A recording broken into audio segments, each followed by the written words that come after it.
way the nation votes. The total represents 12% of all votes cast in the 2016 presidential election, even as 8 states are not yet reporting their totals and voters still have more than 2 weeks to cast ballots. Americans' rush to vote is leading election experts to predict that a record 150 million votes may be cast and turnout rates could be higher than in any presidential election since 1908. So far, the turnout has been lopsided, with Democrats outvoting Republicans 2-1 in the 42 states included in the Associated Press count. President Trump and Democrat Joe Biden squared off in a way in dueling televised town halls that showcase striking differences in temperament, views on racial justice, and approaches to a pandemic that has reshaped the nation.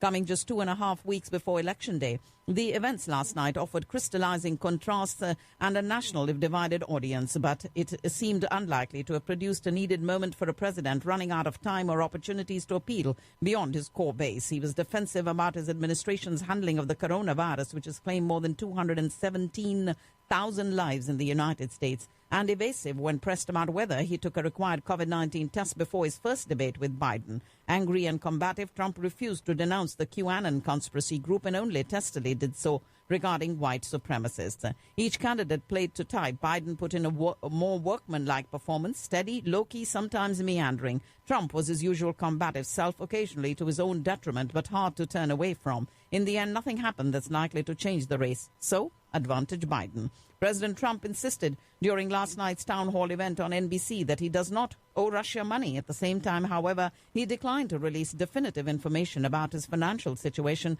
when asked about his leaked tax returns, which appear to show that he owes hundreds of millions of dollars.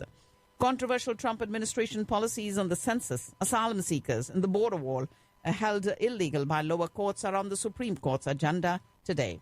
And at least 3 people connected to Joe Biden's presidential campaign have tested positive for the coronavirus, leading the campaign to suspend in-person events for vice presidential nominee Kamala Harris through Monday. Biden is not altering his public schedule. His campaign said that because he had no direct exposure to the individuals who tested positive.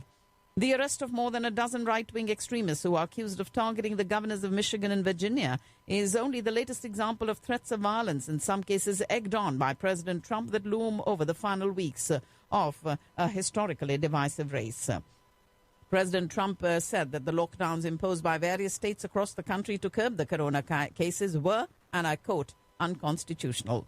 The Trump White House has installed 2 political operatives at the nation's top public health agency to try to control the information it releases about the coronavirus pandemic as the administration seeks to paint a positive outlook, sometimes at odds with the scientific evidence.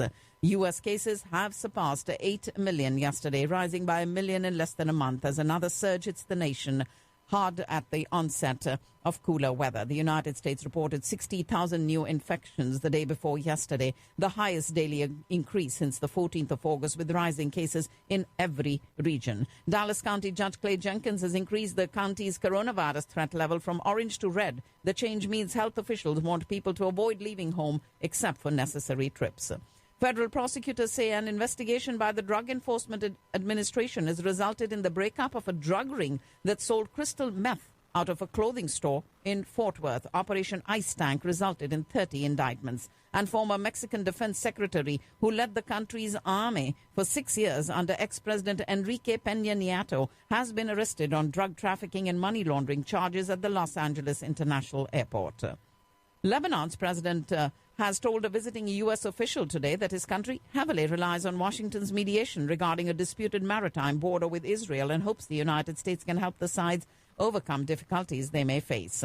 And the special envoy to Afghanistan has said he had struck an agreement with the insurgent Taliban to reset their commitments under a troop withdrawal deal and reduce the number of casualties in the country, which has seen heavy fighting in southern Helmand province. As the fighting between Armenian and Azerbaijani forces rages on in the separatist territory, its residents are joining volunteer squads to defend their towns. And a funding shortage has cut off aid to 4 million Yemenis, and experts are increasingly worried that the window to prevent famine in the war-torn country is quickly closing, and that according to the UN humanitarian chief. France and Germany accused Turkey today of continuing to provoke the European Union with its actions in the East Mediterranean and urged it to clarify its positions in the coming week. And the Italian foreign minister has accused Khalifa Haftar's administration in eastern Libya of unacceptable behavior for detaining 18 sailors who were seized while fishing in the southern Mediterranean. Italy has 2 weeks to stop the rising rate of transmission of coronavirus, or it risks following in the footsteps of European neighbors, where exponential spreads have ushered back harsh restrictions. In this news out of Milan, England saw an average of 27,900 new cases per day, sharply rising again as Prime Minister Boris Johnson bids to drive down a second wave of the coronavirus with local restrictions. Liverpool, the English port city that gave the world the Beatles, weathered decades of industrial decline before becoming a celebrated symbol of urban renewal, and now the coronavirus is putting the city's hard-won revival in jeopardy and raising tensions between the north of England and the wealthier south. Fears rose that Europe is running out of time to control a resurgence of the coronavirus as infections hit record daily highs in Germany, the Czech Republic, and in Poland also. The Kremlin said it was worried by a record surge in COVID-19 cases in Russia, but that the situation was under control. You're listening to the World News on Radio Caravan, and the Philippines is investigating COVID-19 outbreaks on ships that change crews in Manila in a bid to avoid a ban on Filipino seafarers.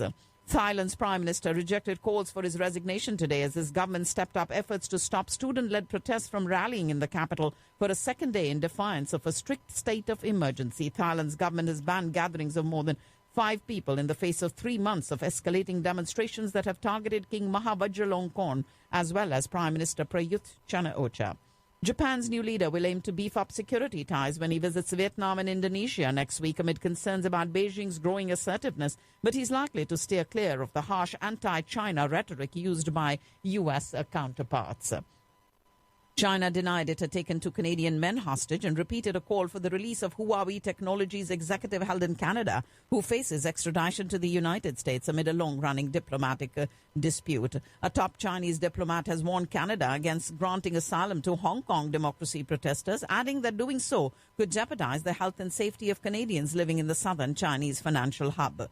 Following scathing political attacks from the Trump administration, China today defended its Confucius Institutes as apolitical facilitators of cultural and language exchange. And President Trump has blamed countries like China, Russia and India for adding to the global air pollution and asserted that his country has the best environmental numbers. Days ahead of the planned 2+2 dialogue between the foreign and defense ministers of India and the United States, the Indian Army's vice chief is set to visit the Hawaii-based Indo-Pacific Command to boost military cooperation between the two sides. And Lieutenant General Saini will be visiting the U.S. from the 17th to the 20th of this month. India said it will provide a diesel-powered submarine to Myanmar Navy as part of its maritime security cooperation between the two countries. And a cabinet reshuffle affected by Nepal Prime Minister KP Oli, including a change in portfolio for the defense minister, led to speculation that the pro-China leader might be signaling a softening of his government's position on the border dispute with India. The Kolkata Knight Riders have won the toss and opted to bat and will look to get their stop-start campaign back on track when they take on the high-flying Mumbai Indians in Abu Dhabi today. The coronavirus death toll has climbed, with the virus claiming 895 lives in a span of 24 hours. India's COVID-19 caseload rose to 7.3 million, with over 63,000 new infections being reported in a day, while the number of people who have recuperated from the disease crossed 64 lakhs, pushing the recovery rate to 87.56%. And the Union Ministry of Health and Family Welfare has deputed high-level central teams to Kerala, Karnataka, Rajasthan, Chhattisgarh and West Bengal, as these states have been reporting a surge in the number of new COVID-19 cases in recent days. The Narcotics Control Bureau, which traced back the drug trail that emerged during investigations into actor Sushant Singh Rajput's death and arrested nearly 20 people in Mumbai, will next be turning its focus on rampant drug abuse in the national capital of Delhi too and other metros. Since flight operations resumed in the country after 2 months of complete lockdown, the Delhi airport has recovered 48% of its domestic flight operations. And Karnataka Chief Minister Yediyurappa held a review meeting with officials of districts affected by incessant rains and floods that have wreaked havoc in the state. 2 days after the Special Assistant to Prime Minister Imran Khan on national security revealed Indian feelers for bilateral talks, New Delhi described the claim as fictitious. Sentencing rapists to death, as Bangladesh did yesterday, is not an appropriate punishment even for such a heinous crime, according to the United Nations Rights Chief speaking in Geneva.